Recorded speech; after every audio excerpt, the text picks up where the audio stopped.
There's a course out there with your name on it. Maybe it's a certification that unlocks a $20,000 raise. Maybe it's a skill that finally frees you from the job you've been tolerating for 3 years. You already know what it is. You've probably already looked up the price. And yet, month after month, that money somehow never makes it there. Not because you're irresponsible, because your brain was never built to fund something it can't touch today. Here's what no one is telling you about trying to save money for courses and certifications. Your brain is physically incapable of treating your future self as you, not as a metaphor, as neuroscience. Researchers at Stanford discovered that when people think about their future selves, the brain activates the same regions as when thinking about a complete stranger, a different person, someone you've never actually met. So every time you say, "I'll save for that certification next month," your primitive brain quietly hears, "I'll give money to a stranger next month." And naturally, effortlessly, it redirects that money somewhere more immediate, more visible, more now. In the next few minutes, you're going to understand exactly why your education fund keeps disappearing and get a dead simple system that works with your cave brain instead of exhausting itself fighting it. Not willpower, not a spreadsheet, a behavioral system. Plus, and this is the piece most people completely miss, there's money already available to fund your upskilling that you probably have no idea exists. We'll get there. Stay until the end because it might change the math entirely. Think about the last time you genuinely decided to invest in yourself. A professional certification, an online course, something that actually moves the needle in your field. You probably told a friend, maybe even bookmarked the site. And then life, not disaster, just the slow, invisible leak of everyday decisions. A dinner here, a forgotten subscription there, an impulse buy that felt completely reasonable at the time. The course never got paid for, but everything else did. That's not weakness. That's what happens when a survival machine, the brain that evolved to prioritize the immediate, the concrete, the touchable, is handed the job of protecting money for an abstract future reward. The cave brain doesn't do abstract. It does now. And here's where it gets uncomfortable. Behavioral economists call the mechanism hyperbolic discounting. Your brain doesn't just slightly devalue future rewards, it devalues them dramatically. That $800 certification you know would pay back within a year, your primitive brain processes it as nearly worthless compared to the $35 you'd spend on takeout tonight. This isn't a character flaw. It's ancient wiring. The same wiring that kept your ancestors alive in an environment where a meal today genuinely mattered more than a theoretical meal next season. The problem is, you're not navigating a savanna anymore. You're trying to build a career in a knowledge economy, and every time you try to save for your education using willpower alone, you're arm wrestling evolution. You will lose, every time.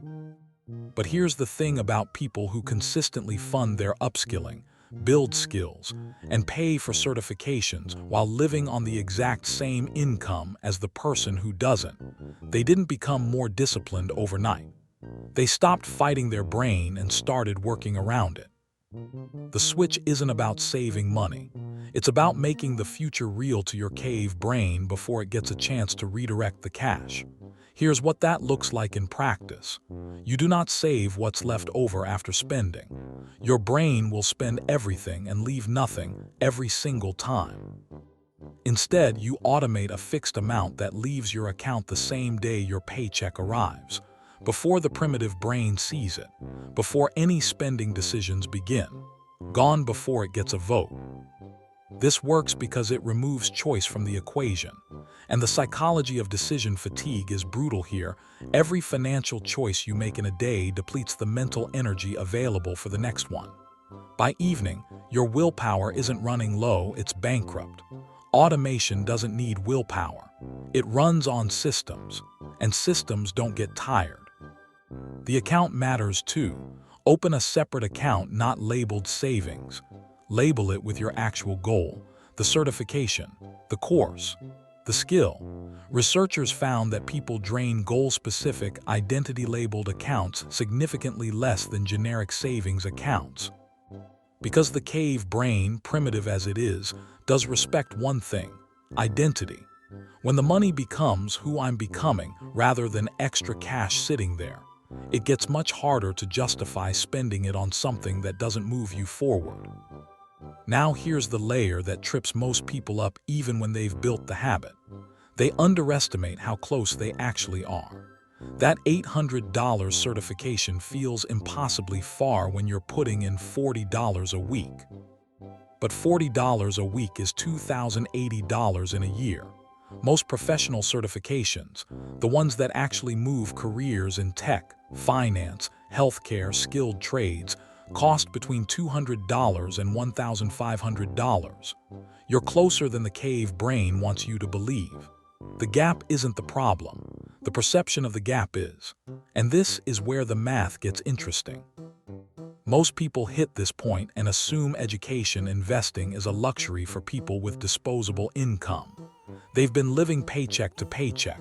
The course costs $1,200, and it feels like a different universe. They put the dream back in the drawer. If that's where you're sitting right now, stay with me for the next 2 minutes. Here are 3 funding sources that most paycheck-to-paycheck adults are completely ignoring. First, employer tuition assistance. Studies consistently show that a significant portion of American workers have access to professional development or tuition reimbursement benefits, and the majority never use them. Not because they don't need them, because they never ask. Many companies have $1,000 to $5,000 per year in education budgets that go completely unclaimed. Free money to pay for certifications, online courses, and upskilling, already sitting in an HR system with your name on it. The conversation is simpler than you think. Frame the course as professional development tied directly to your role and request support. Many employers approve this routinely. Second, scholarships for working adults. These exist, and they're nowhere near as competitive as the college scholarships you heard about in high school. Professional associations, industry organizations, and nonprofits in fields like technology, healthcare, finance, and skilled trades regularly fund certifications for working adults who simply apply. 2 hours of focused research on your industry's association websites could uncover funding that covers your entire course. Money most people walk right past because they assume it isn't for them. Third, payment flexibility you're not using. Platforms like Coursera, edX, LinkedIn Learning, and many certification providers offer installment plans, income share options, and financial assistance that mean you don't always need the full amount up front. The barrier isn't always what you think it is. The barrier is treating your education as an expense you'll eventually afford. Instead of an investment, you build a deliberate system to fund. So here's the updated picture. You automate a small, non-negotiable amount into a dedicated education savings account on payday. You label it with your specific goal, not savings, the actual certification or course. You investigate whether your employer has education benefits you haven't touched. You spend 2 hours searching for adult scholarships or grants in your field. And you start treating the gap between today and the course as a countdown, not a wall. This isn't about having more money. It's about removing the decisions that let the cave brain drain the fund before it can build. The people consistently investing in themselves aren't earning more. They're running a better system.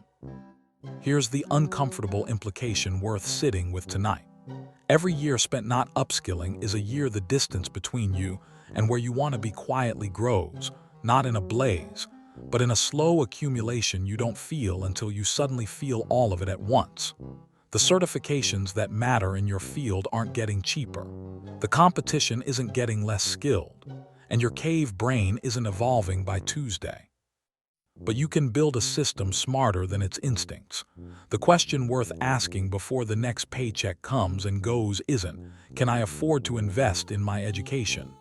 It's, what is this costing me every single month that I don't?